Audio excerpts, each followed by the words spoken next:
I thought she had a cold. Coughing and flu-like symptoms. She's a nurse, so she resists making an appointment. Going to the hospital is the last thing she's going to do. She does what she always does with a cold. She treats it. When the symptoms progress, she caves. Okay, I'll go. She reluctantly agrees. My beautiful wife, Annabelle. Stepmom to my adult children. She never forgets birthdays and takes pride in remembering even the tiniest details about our lives. She's fun-loving, vibrant, a tenacious woman of faith with a prayer for everything, who always speaks her mind. She's the first to joke about her lack of cooking abilities, even though she wants the latest gadgets. Definitely not the sickly type. It's the last week of March 2020. COVID-19 has arrived in the United States. But no one thought Annabelle had it. Europe was first. France, Italy, New York was hit hard, but 3,000 miles away. We hadn't traveled since a family wedding to the Philippines. Not recently. California declared a state of emergency March 4th. Stay-at-home order the 19th, only a week before. COVID tests weren't easily available. Annabelle worked at a senior assisted facility, but no one there was sick. Her doctor prescribes antibiotics and rest. We know in a matter of days she'll be fine. It's a cold. How can she not improve? She doesn't. She gets worse. Her cough becomes a rattle which shakes her to the core. I cringe from concern when I hear it, a mucus-like web covering the top of her lungs, daring her to breathe through it. Maybe she has pneumonia. We monitor from home and continue her antibiotics. Weaker and weaker each hour. Then I find her crawling on the floor towards the bathroom. Oh, my darling, enough is enough. My strong nurse wife is scared. I'm scared. I dial 911, holding her hand while we wait. Waiting, holding hands, waiting, counting the seconds until the ambulance comes, willing it. Please, come. Please, please. Not knowing these are the last moments of our 23 years together. I can't ride in the ambulance to the hospital.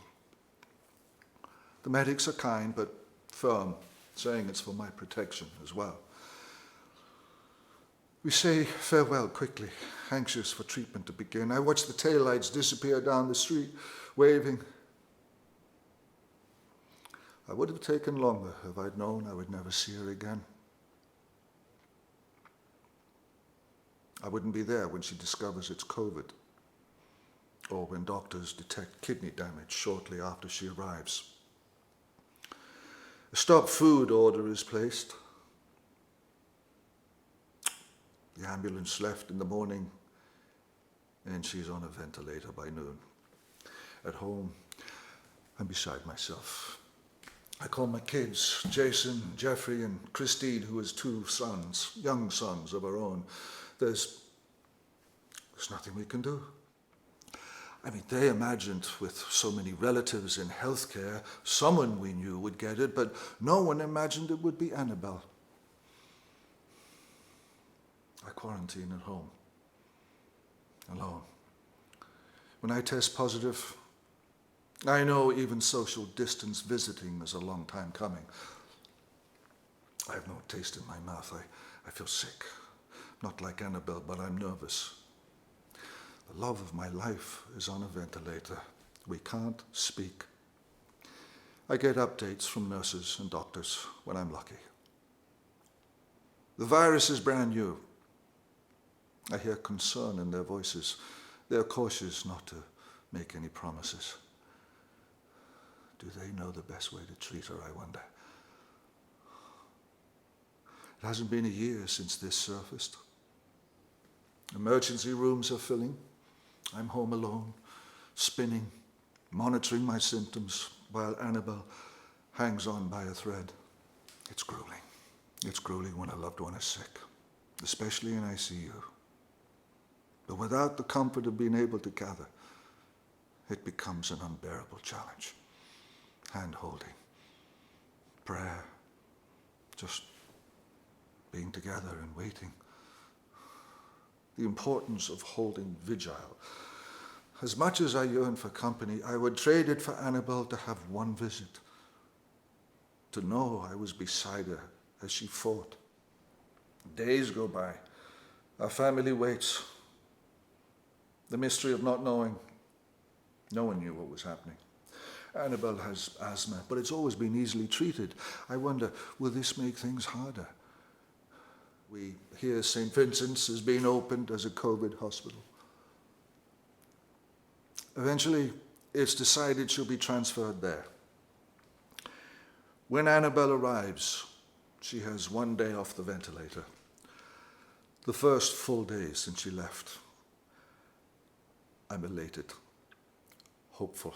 I start to imagine her coming home. My kids are more reserved, reading more about COVID online, but I'm still optimistic.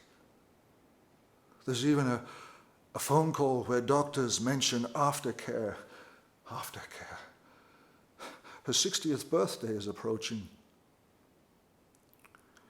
My hopes are quickly shattered. Annabelle can't breathe on her own. The dreaded ventilator is back in play. She's crying, sedated. I can't bear that I'm not with her. Things start to spiral out of control. Pneumonia, a blood clot.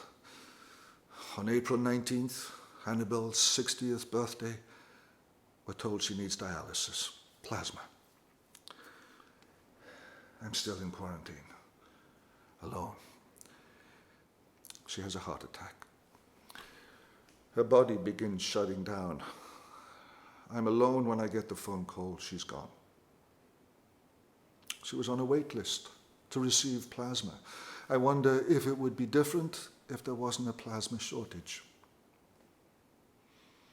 We all miss Annabelle tremendously. My mother died in February 2020, and my wife died 2 months later. Our family is racked by grief, compounded by the quarantine and social distancing. I get angry. Oh, I get angry when I hear people don't believe COVID is real. I wish this was the case. After I recover, my son Jason suggests I might give plasma. Jason works for the American Red Cross, so he sets it up for me. It takes about 2 hours. I donate plasma and platelets as well. I can't stand the idea of anyone suffering the way Annabelle did. I'm glad to help where I can. I'm sent an email telling me where my platelets and plasma went. For a moment, even in loss, I'm proud. Annabelle would be also. I'm connected to the part of her that's a nurse. I realize it's important to give plasma when you can, for we are all in this together. There's not a day, not an hour really, where I don't remember my Annabelle. I'm thankful to the Red Cross for their support and their tireless effort to make donating blood and plasma easy. I'm thankful for Annabelle also, for the impact she's had on my life. I miss her every moment.